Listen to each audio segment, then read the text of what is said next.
So what if I told you that one of the most misunderstood parts of who we are is actually a kind of superpower? Today, we're going to totally reframe how we think about introversion. We're moving past all those old, tired stereotypes to find a source of incredible, often hidden strength. Let's dive in. This quote, it just hits the nail on the head, right? It perfectly sets the stage. The word quiet isn't about being shy or invisible. It's about having this deep internal world and a different, more subtle way of making an impact. It's not a flaw, it's a feature.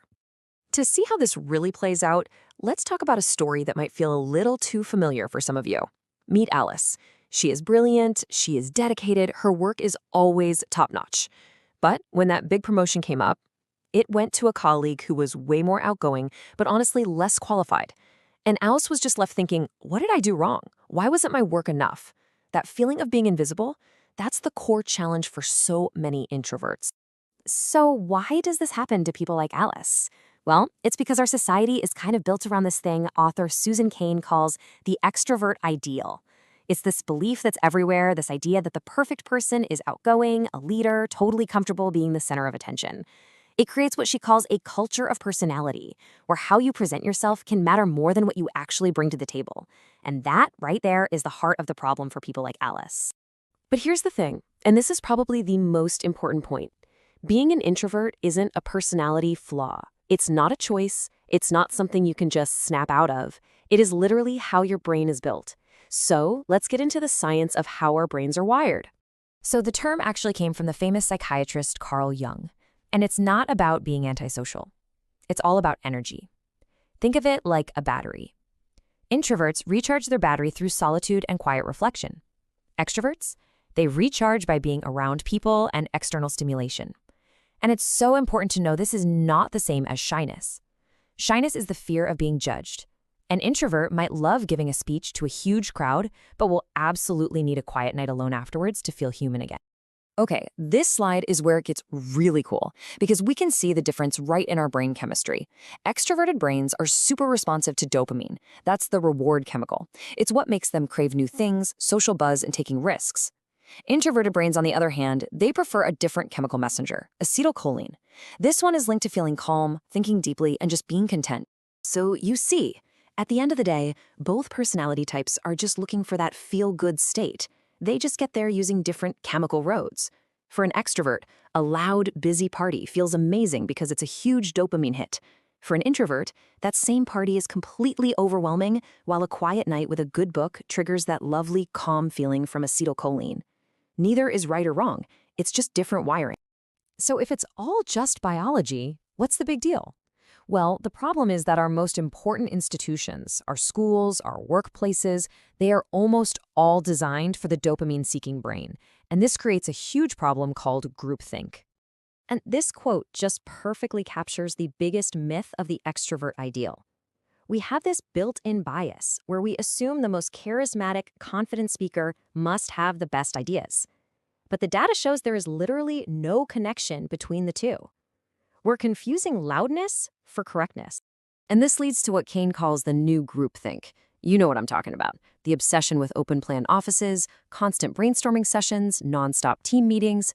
The whole idea is that the best work only happens when we're all together, all the time. But what it can actually do is squash real innovation because it pressures everyone to just agree with the most dominant person in the room. And the research is crystal clear on this. Just look at this chart. Study after study shows that people, and this goes for both introverts and extroverts, come up with way more and way better ideas when they think alone first. Then they can come together as a group to share and build on those ideas. Solitude is a key ingredient for creativity, and it's the one thing our modern workplaces seem determined to get rid of.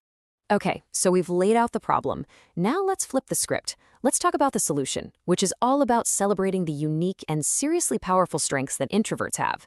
Let's talk about the superpowers of quiet.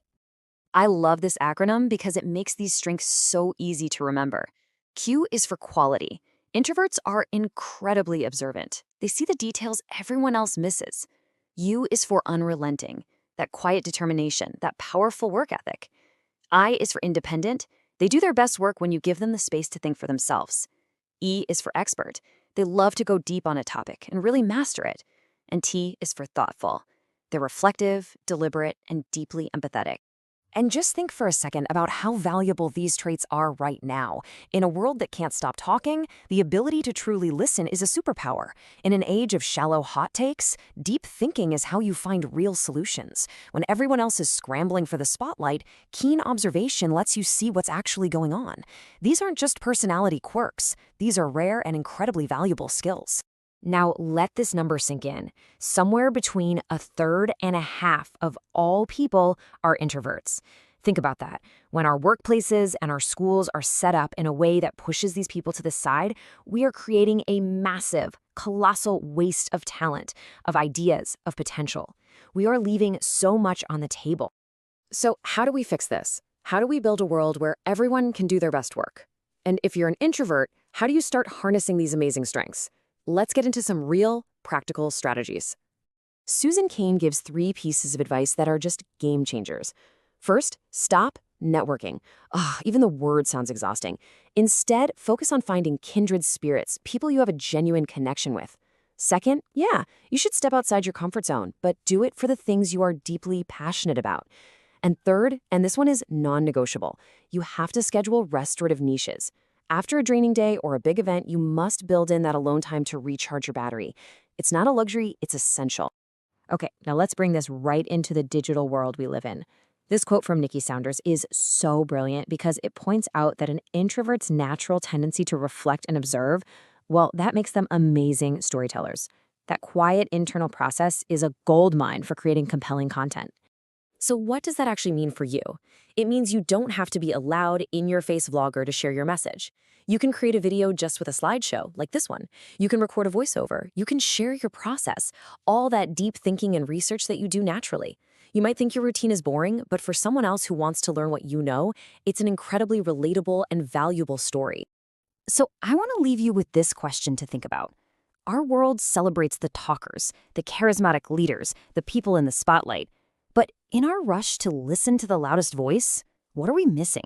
What powerful, world-changing ideas are we failing to hear simply because they come from the quietest person in the room? Maybe it's time we all started to listen